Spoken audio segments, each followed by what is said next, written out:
नमस्कार विद्यार्थी मित्र हो, तुमच्या सर्वांचं स्वागत आहे ज्ञानदीप अकादमीच्या या नवीन चॅनलवर, ज्याचं नाव आहे ज्ञानदीप नोकरी अड्डा. तुम्हाला माहिती आहे की या ठिकाणी आपण वेगवेगळ्या जिल्हा स्तरावर ते राष्ट्रीय स्तरावरच्या जाहिरातांची आपण इथं तुम्हाला माहिती तुमच्यापर्यंत पोहोचवण्याचं काम करत असतो. चला, आजची जी जाहिरात आहे, हालाकी ही जाहिरात येऊन थोडासा आधीच काही दिवस झालेले आहेत, मात्र अजूनही ज्या लोकांपर्यंत, ज्या आस्पायरंटपर्यंत याची इन्फॉर्मेशन गेली नसावी त्यांच्यासाठीचा हा प्रयत्न. लक्षात घ्या, नाबार्ड तुम्हाला माहित आहे म्हणजे काय, तर की नाबार्ड ही कुठल्या प्रकारची एजन्सी आहे आणि हिचं काम काय असतं. तर ठीक आहे, तर नाबार्डमध्ये असिस्टंट मॅनेजर या पदाच्या ग्रेड एच्या जागा किंवा एक व्हॅकन्सी आउट झालेली आहे आणि it is almost of 150 seats. So 150 जागांची एक नोटिफिकेशन नाबार्डने इश्यू केलेलं आहे आणि त्याबाबत आपल्याला आता माहिती घ्यायची आहे. लक्षात घ्या, तर post of assistant manager in grade A in the rural development banking service in NABARD. Online पद्धतीने हा आपल्याला फॉर्म भरायचा आहे. 2 सप्टेंबरला याच्या व्हॅकन्सी किंवा याचं नोटिफिकेशन आउट झालेलं आहे आणि 23 सप्टेंबर ही लास्ट डेट आहे. सो ऑलमोस्ट आजपासून 5 ते 7 दिवस आहेत. जर आपल्याला अप्लाय करायचं असेल तर वी शुड. चला पुढे आपण जाऊयात. लक्षात घ्या, आपण जसं हे RBI असिस्टंट विषयी वाचलं होतं तसंच इथेही वाचणार आहोत की तुम्हाला फॉर्म भरते वेळी अत्यंत खरीखुरी माहिती द्यायची आहे. जर फॉर्म गडबडीत भरतो आहे, आपण फॉर्म भरलाय बाबा, आपण नंतर असं झालंय की आपण दिलेली माहिती आणि आपल्याकडे असलेली ओरिजिनल डॉक्युमेंट यामध्ये जर कोणत्याही प्रकारची तफावत असेल तर आपल्याला नाबार्ड कधीही त्या प्रोसेसमधनं बाहेर फेकू शकतं, फायर करू शकतं. लक्षात ठेवा. त्यामुळे फॉर्म भरते वेळेस खूप काळजीपूर्वक फॉर्म भरायचा आहे. इन्क्लुडिंग जसं RBI म्हटलं होतं की जर तुम्ही आलात RBI मध्ये आणि जर नंतर डॉक्युमेंट व्हेरिफिकेशन झालं तर तुम्ही सेवारत असताना सुद्धा आम्ही तुम्हाला बाहेर काढू शकतो. चला पुढे आपण जाऊयात. बरं, तर लक्षात घ्या की 2 सप्टेंबर फॉर्म्स भरणं सुरू झालेत. 23 सप्टेंबर तुम्हाला लास्ट डेट आहे हा फॉर्म भरायची. एक्झाम कधी असेल तर कन्फर्म नाही, मात्र अंदाजे म्हणजेच टेंटेटिव्हली 16 ऑक्टोबर 2023 म्हणजेच पुढच्या महिन्यात 16 ऑक्टोबरला याची एक्झाम असू शकते, पण अजून क्लिअर नाहीये. म्हणजे ठीक आहे बरं. चला पुढे आपण जाऊयात. नेक्स्ट, आता कोणत्या सेक्शनसाठी कोणकोणत्या जागा आहेत लक्षात घ्या. काही कंप्लीट 150 सीट्स ह्या जनरल पदाच्या नाही आहेत. लक्षात घ्या, जवळपास 77 पोस्टच जनरल पदासाठी आहेत. म्हणजेच काय, तर कोणत्याही स्ट्रीम मधला, कोणत्याही फील्ड मधला ग्रॅज्युएट व्यक्ती म्हणजे मुलगा किंवा मुलगी ही या 77 पदासाठीच फॉर्म भरू शकते. तर फॉर एक्झाम्पल, जर माझं BA झालं असेल तर मी finance, computer and information, company studies, civil engineering, electrical, geo informatics, forestry, food processing, statistics आणि मास कम्युनिकेशनसाठी फॉर्म भरू शकत नाही. कारण ह्या ज्या 2 ते 10 पर्यंत किंवा 11 पर्यंत वेगवेगळ्या पोस्ट आहेत, यासाठी तुम्हाला एलिजिबिलिटी क्रायटेरियामध्ये एक विशिष्ट प्रकारचं ग्रॅज्युएशन लागतं किंवा डिप्लोमा तरी लागतोय पाहिजे किंवा पोस्ट ग्रॅज्युएशन लागतं. कळतंय तुम्हाला? यस. आणि ते त्याच फील्डमध्ये असणं गरजेचं आहे. जर मला फॉरेस्ट्री या फील्डमध्ये जर मला फॉर्म अप्लाय करायचा असेल तर मी BA असून चालणार नाही. मला विशेष जी क्रायटेरिया दिलेला आहे तोच फॉलो करावा लागेल. Then and then only I can apply for this post. Got it? कळतंय तुम्हाला म्हणजे? Very good. पुढे जाऊ. सो जनरल पदांच्या किती पोस्ट आहेत? तो 77. त्यापैकी 31 unreserved category, 11 schedule caste, 9 tribes, OBC 18 आणि इकॉनॉमिकली वीकर सेक्शन 8 यानुसार ह्या भरल्या जातील. लक्षात ठेवा, या 77 जागांसाठी कोणत्याही फील्ड मधला ग्रॅज्युएट व्यक्ती अप्लाय करू शकतो. परत BA, BCom, BSc वाटेवर तुमचं म्हणजे जे काय असेल ते. ठीक आहे. मात्र एकूण पोस्ट 150 आहेत, पण तसं ते 77 ह्या सर्वांसाठीच अप्लाय आहेत. पण जसं रिझर्वेशन ज्या पद्धतीनं गव्हर्नमेंट ऑफ इंडियानं डिसाईड केलेला आहे त्यानुसार तो कोटा किंवा ते नियम इथे लागू होतील, हे तुम्ही लक्षात घ्या. आणि क्रिमी लेअर ज्यांच्याकडे आहे, म्हणजे फॉर एक्झाम्पल की ज्या OBC प्रवर्गातील काही लोकांचं उत्पन्न हे 8 लाखांपेक्षा जास्त असेल, याचा अर्थ ते क्रिमी लेअरमध्ये येतात, तर त्यांना कोणत्याही प्रकारचं रिझर्वेशन अप्लाय होणार नाही. सोबत हे लक्षात ठेवायचं की इकॉनॉमिकली वीकर सेक्शनसाठी सुद्धा लिमिट किती आहे उत्पन्नाची? हो, 8 लाख. 8 लाखांपेक्षा जास्त ज्यांचं उत्पन्न आहे त्यांना इकॉनॉमिकली विकर सेक्शनचं जे मला वाटतं 103व्या घटना दुरुस्तीनं देण्यात आलेलं जे 10% रिझर्वेशन आहे ते त्याचा आनंद किंवा त्याचा ते ॲक्सेस घेऊ शकणार नाहीत. चला पुढे आपण जाऊयात. ही तर बरीच एक्स्ट्राची इन्फॉर्मेशन दिली जी आपल्या बिलकुल कामाची नाही आहे. म्हणजे नेक्स्ट आता आपण असं पाहतो की reservation for economically weaker section, तर ज्यांचं उत्पन्न 8 लाखांपेक्षा कमी आहे त्यांनाच फायदा आहे, बाकीच्यांना नाही. सोबतच ज्यांच्याकडे 5 एकर जमीन आहे त्यांनाही, म्हणजे ॲग्रिकल्चरल लँड आहे त्यांनाही इकॉनॉमिकली विकर सेक्शन अंतर्गत रिझर्वेशन प्राप्त होणार नाही. नंतर ज्यांच्याकडे जवळपास रेसिडेन्शियल फ्लॅट 1000 स्क्वेअर फीटचा आहे त्यांनाही नाही. रेसिडेन्शियल प्लॉट 1000 स्क्वेअर यार्डचा आहे किंवा प्लॉट 2000 स्क्वेअर यार्डचा आहे वेगवेगळ्या म्युन्सिपाल्टीमध्ये, तुम्ही हे नियम वाचून घ्या. तुम्हाला हे सगळं नोटिफिकेशन आपल्या ज्ञानदीपच्या टेलिग्राम चॅनलवर मिळेल. तुम्ही ह्या सगळ्या गोष्टी तिथे जाऊन वाचू शकता. म्हणजे ठीक आहे. बरं नेक्स्ट एलिजिबिलिटी क्रायटेरिया आता काय असणार आहे हो, तर प्रत्येकासाठी वेगवेगळा एलिजिबिलिटी क्रायटेरिया आहे. मात्र जी जनरल जी पदं आहेत म्हणजे जनरल मॅनेजरची जी पदं आहेत जवळपास ती 77 आहेत ना, त्यासाठी कोणत्याही प्रकारचं ग्रॅज्युएशन चालून जाईल, कोणत्याही प्रकारचं. मात्र सोबत जे स्पेशलिस्ट पद आहेत त्यासाठी तुम्हाला स्पेशलिस्ट ग्रॅज्युएशनच लागणार आहे. बोलूयात आपण सध्या. बघा, it is clarified that candidate applying for assistant manager cannot apply for another. लक्षात घ्या तिथं जे 11 ते 12 वेगवेगळी पदांची यादी दिलेली होती, मग कुठं फॉरेस्ट्री आहे, कुठं कम्प्युटर आहे, कुठं मास कम्युनिकेशन आहे, कुठं जनरल मॅनेजर आहे, तर एका वेळी एक व्यक्ती कोणत्याही एकाच पदासाठी फॉर्म भरू शकतो. उदाहरणार्थ गौरव सरांनी फॉर्म भरलाय नाबार्डचा आणि मी एक फॉर्म भरला जनरल मॅनेजरचा, दुसरा फॉर्म भरला फॉरेस्ट्रीचा, तिसरा भरला मास कम्युनिकेशनचा, चालणार नाही. आणि यांचं असं म्हणणं आहे की जर एखाद्या व्यक्तीने 3 फॉर्म भरले किंवा 4 फॉर्म भरले तर त्यानं शेवटचा जो फॉर्म भरलेला आहे तोच फॉर्म ग्राह्य धरला जाईल, पहिले कोणतेही फॉर्म ग्राह्य धरल्या जाणार नाहीत. सो लक्षात घ्या की एका वेळी तुम्हाला कोणत्याही एकाच पदासाठी फॉर्म भरायचा आहे. चला हरकत नाही. असंच इतरांसाठी सुद्धा असणार आहे. म्हणजे पुढे आपण जाऊयात. आता bachelor degree in a particular discipline means that candidate must studied in the discipline. Diploma चालणार नाही, डिग्रीज तुम्हाला चालेल.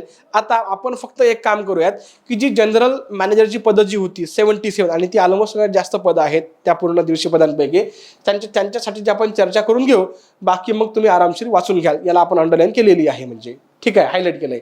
लक्षात घ्या जनरल मॅनेजर पदासाठी जी पदं आहेत 77 त्यासाठी तुम्हाला कोणत्याही प्रकारची म्हणजे bachelor degree in any subject from any recognised university or institution, मात्र मिनिमम 60% पाहिजे. इथं अट आहे 60%ची.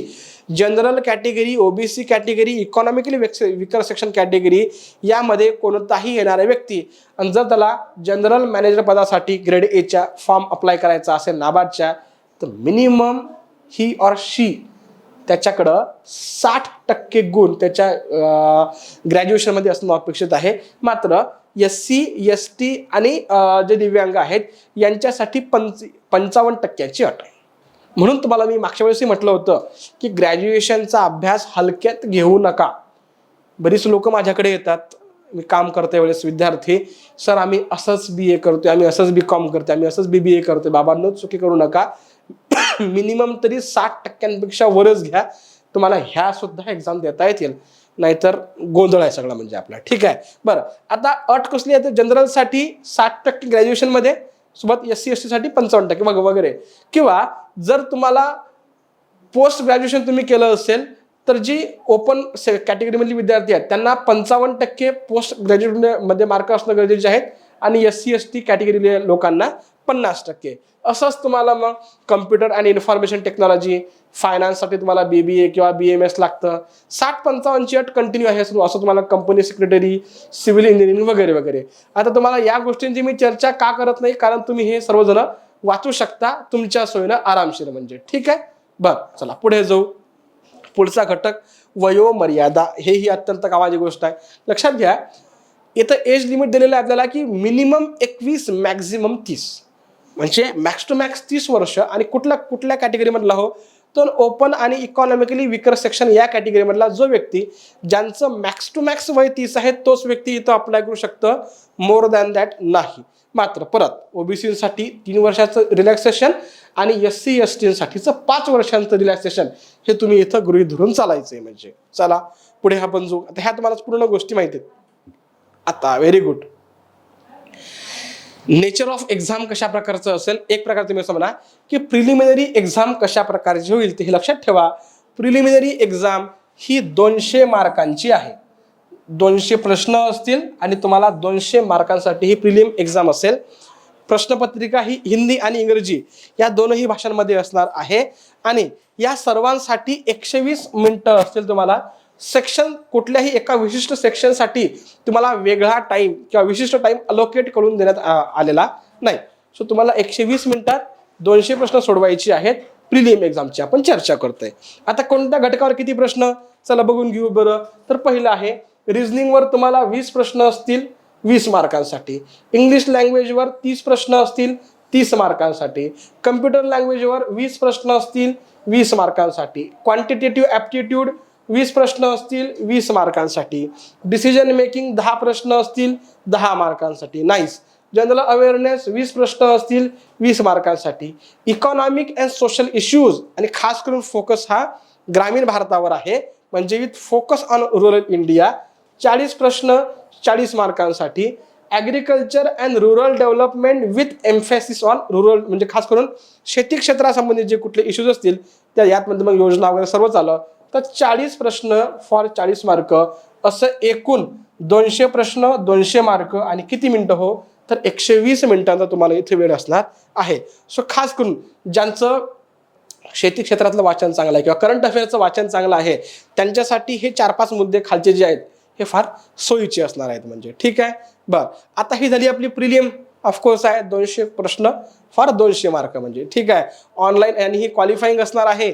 लक्षात घ्या यातले क्वालिफाईंग सेक्शन कुठले की ज्यात तुम्हाला मिनिमम मार्क घ्यायचे आहेत. कुठले हो?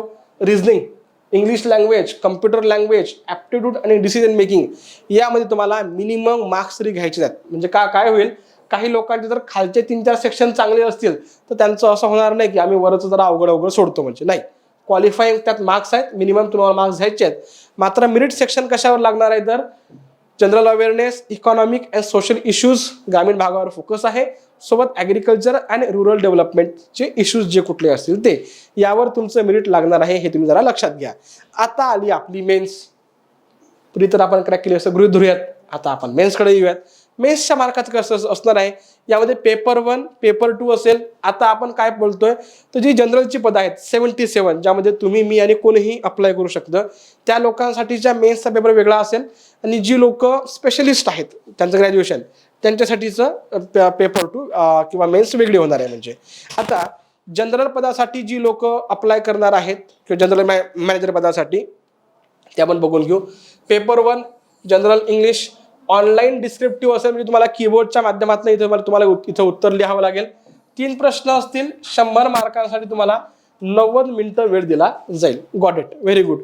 नेक्स्ट दुसरा आपल्याला महत्त्वाचा मुद्दा आहे तो म्हणजे काय हो तर पेपर 2 याच्यामध्ये आपल्याला economic and social issues and agriculture and rural development या घटकावर ऑब्जेक्टिव्ह 30 क्वेश्चन असतील, 50 मार्क असतील, 30 मिनिटं दिली जातील. तर डिस्क्रिप्टिव्ह म्हणजे तुम्हाला ते कीबोर्डच्या माध्यमातून टाईप करायचं आहे. असं 6 प्रश्न असतील, 6 पैकी तुम्हाला किती लिहायचे आहेत हो तर 4च लिहायचे आहेत. मग 2 प्रश्न 15-15 मार्काला आणि 2 प्रश्न 10 मार्काला, असं 50 मार्क असतील. तुम्हाला 90 मिनिटं दिले जातील. सो काय होईल की तुम्हाला त्या एखाद्या विशिष्ट विषयावर मुद्देसूद एखादा एसेस लिहावं लागेल या ठिकाणी.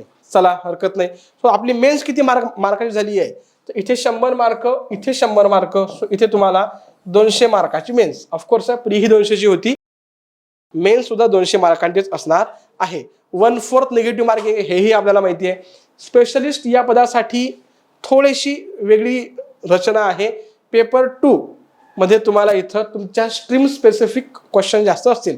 मग कम्प्युटर असो, मास कम्युनिकेशन असेल, फायनान्स असेल, बँकिंग असेल वगैरे वगैरे, ते तुम्ही बघून घ्याल आरामशीर. ठीक. चला आता इंटरव्ह्यू किती मार्काचा आहे हो आपला 50 मार्काचा. सो 200 मार्कांचं मेन्स प्लस 50 मार्कांचा इंटरव्ह्यू. आणि इंटरव्ह्यू हा हिंदी आणि इंग्रजी या दोनपैकी कोणत्याही भाषेमध्ये तुम्ही देऊ शकता, हे जरा लक्षात ठेवा. आणि याचं वेटेज कसं असणार आहे, तर 1:25 किंवा 1:3. म्हणजेच काय, तर 1:4 किंवा 1:3 असेल त्याचं. आणि हे कोण ठरवेल, तर हे ठरवण्याची संपूर्ण जबाबदारी नाबार्डकडे असणार आहे, हे तुम्ही जरा लक्षात ठेवा. नेक्स्ट 1/4 निगेटिव्ह मार्किंग आहे. जस्ट आपण आता समजून घेतलं. पुढे आपण जो सिलेबस अत्यंत डिटेल्ड यांनी इथं आपला सिलेबस दिलेला आहे. तुम्ही आरामशीर हा वाचू शकता. जसं पेपर 1 मध्ये इंग्रजीमध्ये नेमकं इंग्लिशमध्ये काय असेल. नंतर आपण बघूयात की जनरल डिसिप्लिनसाठी पेपर 2 मधला इकॉनॉमिक आणि सोशल अँड ॲग्रिकल्चर रुरल डेव्हलपमेंटमध्ये कोणकोणता सिलेबस असेल. अगदी सखोल आहे, म्हणजे हे तुम्ही आरामशीर वाचाल, कारण यात काही सांगायची गरज नाही. नंतर ॲग्रिकल्चर आणि रुरल डेव्हलपमेंटसाठी कोणता सिलेबस असेल. सोबतच आपण असं पाहतो की जे स्पेशलिस्ट सेक्शनमध्ये देणारी जी लोक आहेत, तसं कम्प्युटर आहे, मास कम्युनिकेशन वगैरे, यांच्यासाठी हा सिलेबस दिलेला आहे. जी लोक SC ST या कॅटेगरीमध्ये येतात त्यासाठी एक्झामच्या आधी ट्रेनिंग सेशन सुद्धा असतील, ऑनलाईन ट्रेनिंग सेशन तुम्ही हे जॉईन करू शकता. तर त्यासाठी तुम्हाला स्वतःला या नाबार्डच्या वेबसाईटवर व्हिजिट करावी लागेल आणि आपली नोंदणी करावी लागणार आहे, म्हणजे ठीक आहे. बरं, आता आपण जाऊयात की एक्झाम सेंटर्स. तर लक्षात घ्या, आपल्या इथे महाराष्ट्रामध्ये प्रिलियमची एक्झाम सेंटर असतील. एक तर छत्रपती संभाजीनगर, औरंगाबाद, अमरावती, कोल्हापूर, मुंबई, नवी मुंबई, ठाणे, MMR रिजन, नागपूर, नांदेड, नाशिक, पुणे, चंद्रपूर, सोलापूर, धुळे आणि रत्नागिरी. ठीक आहे. सो हे तुमचे प्रिलियमसाठीचे असलेले सेंटर्स आहेत.